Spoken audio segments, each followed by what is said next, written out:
Plebis in Alabama writes to me, Dear Paul, I want to take the plunge into streaming music using Tidal and Qobuz, etc. But I'm not sure how to proceed. In the interest of future-proofing and flexibility, it seems advantageous to purchase the streaming interface separate from the DAC, but this has proven difficult. Why are so few streamers sold as separates rather than being integrated with DACs? You seem to understand this, hence the AirLens. While I have no doubt the AirLens is a fine product, I'm afraid it's a little out of my budget. Yeah, it's not cheap. Why does a similar product not exist for us down-market folk? My best as always, Plebis. Okay, well, first off, there aren't many streamers around because it's a pretty small market.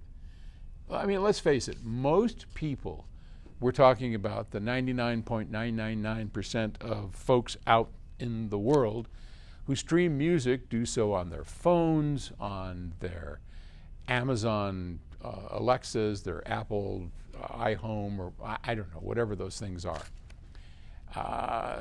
That's the majority of streaming, is done on a mobile device or on one of the smart speakers, right? That's Sonos. I mean, that's how most people listen to streaming music, and most people listen to streaming music, right? So, yeah, I mean, that's definitely something that is how the majority of people listen. So people like us, audiophiles, who want to have those high resolution services, Tidal, Qobuz, those kinds of streamers are rare indeed because the market is so small. I mean, audiophilia, if you will, is a small market. I mean, how many people have speakers like this, right? Not many. Well, we know 58 people in the entire world ever had something like this, but that's a whole other thing. Okay. Now, having said all of that, yeah, the AirLens, I think it's a couple of grand, so yeah, it's a little expensive. But if you look for a, what is it called, a Blue Node?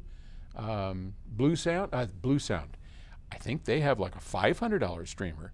So there are definitely streamers out there. If you start looking around, separate streamers, which I agree, I would definitely use, I'd get a really high performance DAC and then get yourself an external streamer.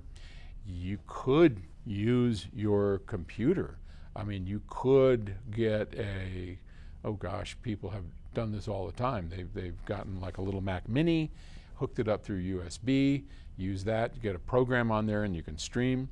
But there are streamers for cheap, and you just got to look around and you'll find it. So yeah, well, good. Get into streaming, because as long as you've got a high performance DAC and you know what you're doing, and you will, you're going to be fine and you'll have fun streaming.